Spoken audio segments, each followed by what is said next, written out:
এটা কে মারছে? জানি না তো, তোরা দেখছিস কে মারছে? উপর থেকে পড়ছে মনে হয়। কি সমস্যাটা কি?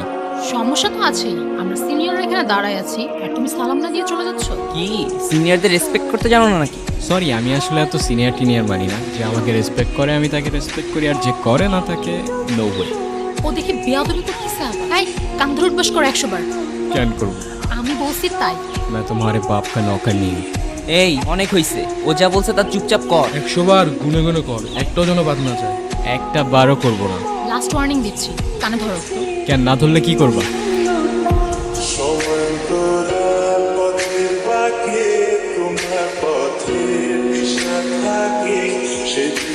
ওই প্রফেসর আসতেছে, পালা পালা।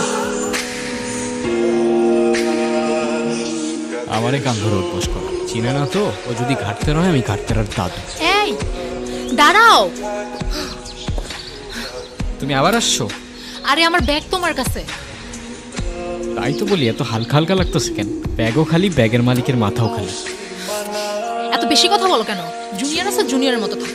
ওই কিসের জুনিয়র? ফাইনাল ইয়ারে আমি। কয়েকদিন আগে ইউনিভার্সিটিতে ট্রান্সফার হয়েছি। এত বকবক করতেছো। তুমি কোন ইয়ারে? আমিও তো ফাইনাল ইয়ার। তো জুনিয়র আমি? তো আগে বলবা না? আমি কেন বলবো? ঠেকা পড়ছে আমার। এত তেরা তেরা কথা বলো কেন? আমি এমনিই কথা বলি। আচ্ছা আমি তাহলে আসি। যাও, না করছে কে?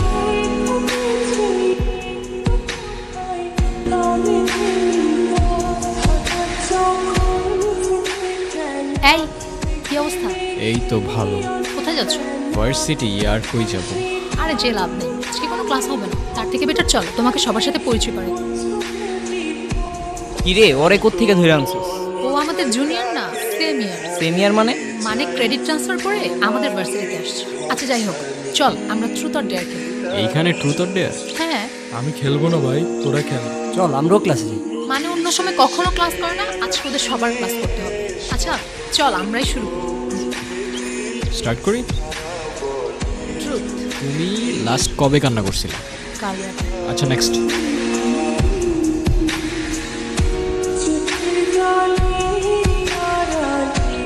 ট্রুথ। আচ্ছা তোমার কি আমাদের ভার্সিটিতে এসে কোনো মেয়েকে পছন্দ হয়েছে? না। ট্রুথ। তোমার ডেয়ারটা হচ্ছে তুমি তোমার মাকে ফোন দিবা আর বলবা, মা আমি তোমাকে খুব ভালো। কি হলো বুঝলাম না। তুই থাক, আমি আসতেছি। কি হলো আসলা যে? এমনি ভাল লাগতেছিল না আমার। মন খারাপ তোমার? না। তাহলে কাঁদতেছো যে? কই কাঁদতেছি? আমি কি বাচ্চা নাকি যে কাঁদবো? আচ্ছা চলো তোমাকে তাহলে আমার একটা সিক্রেট জানাই। আমি যখনই আমার বাবাকে মিস করি তখনই বাবার সাথে কথা বলি।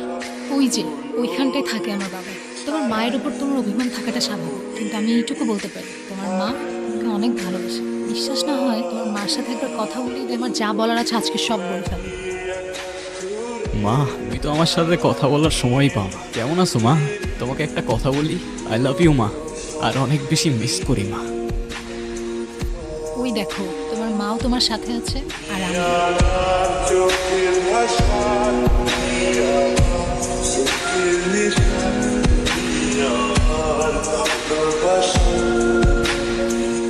এর পরের দিনগুলি ছিল আমার লাইফের বেস্ট মোমেন্ট। প্রত্যেক দিনের রুটিন, সকালে ফ্রেন্ডদের সাথে আড্ডা, তারপর সন্ধ্যা পর্যন্ত মিষ্টির সাথে কত কি টপিক নিয়ে হাজারটা গল্প। দিন ফুরোতো কিন্তু আমাদের গল্প ফুরোতো না। সময়গুলো অনেক তাড়াতাড়ি চলে যাচ্ছে তাই না? একটা কথা কি জানো, ঠিক ভালো সময়ের পরপরই খারাপ সময়গুলো চলে আসে। আমার ভয় দেখাও না প্লিজ। লাইফের এতগুলা খারাপ সময়ের পর এতটুক ভালো সময় তো ডিজার্ভ করি অ্যাটলিস্ট। এটার মধ্যে আমি আমার সব সিক্রেটস রেকর্ড করে রাখি। কি সিক্রেটস? তোমাকে আমার সবগুলো সিক্রেটস অন্য একদিন শোনাবো। অন্যদিন কেন? আজকেই বলো। আমার দুটো ইচ্ছে আছে, তুমি পূরণ করে দিবা?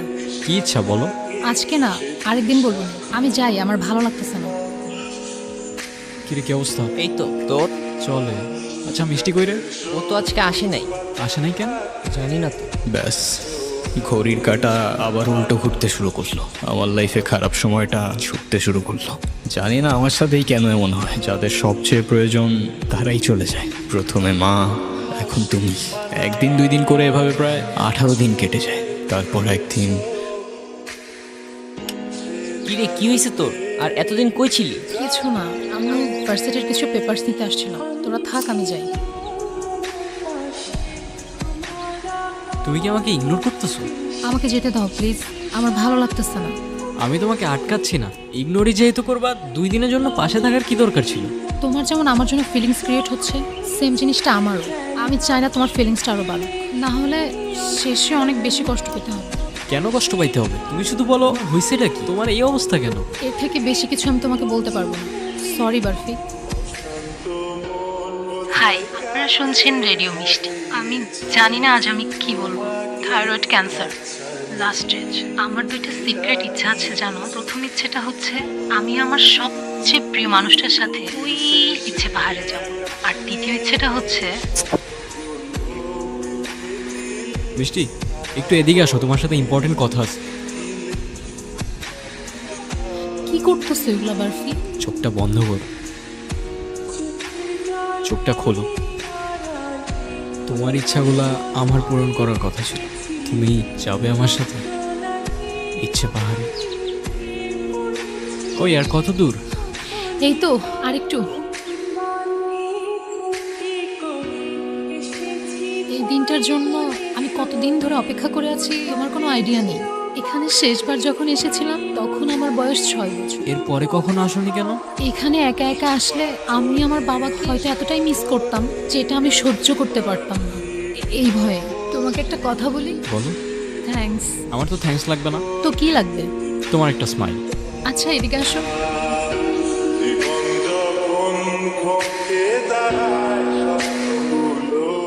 আচ্ছা বারফি, তুমি তো আমার প্রথম ইচ্ছেটা পূরণ করবে, দ্বিতীয় ইচ্ছেটা পূরণ করবে না? আরে আর বইলো না, যেই দ্বিতীয় ইচ্ছাটা শুনতে যাব ব্যাটারি শেষ। তুমি বলো, এখনই বলো তোমার দ্বিতীয় ইচ্ছা, আমি এখনই পূরণ করে দিচ্ছি। কি হলো, কিছু বলতেছো না কেন? মিষ্টি, মিষ্টি, দ্বিতীয় ইচ্ছা। আমার 2টা সিক্রেট ইচ্ছা আছে জানো। প্রথম ইচ্ছেটা হচ্ছে আমি আমার সবচেয়ে প্রিয় মানুষটার সাথে ওই ইচ্ছে পাহাড়ে যাব। আর দ্বিতীয় ইচ্ছেটা হচ্ছে আমার শেষ নিঃশ্বাসটা যেন ওই পাহাড়েই হয়। জানো, আমার বাবা আমার জন্য সেই পাহাড়ে উঠতে গিয়ে হার্ট অ্যাটাক করে। এরপর থেকে আমি কখনো সেখানে একা যাওয়ার সাহস করতে পারিনি। অনেকবার চেষ্টা করেছি, পারিনি। আমার এই শেষ ইচ্ছেটা যদি পূরণ হয় না, আমি আমার বাবার সাথে সারা জীবন এখানেই থেকে যাব।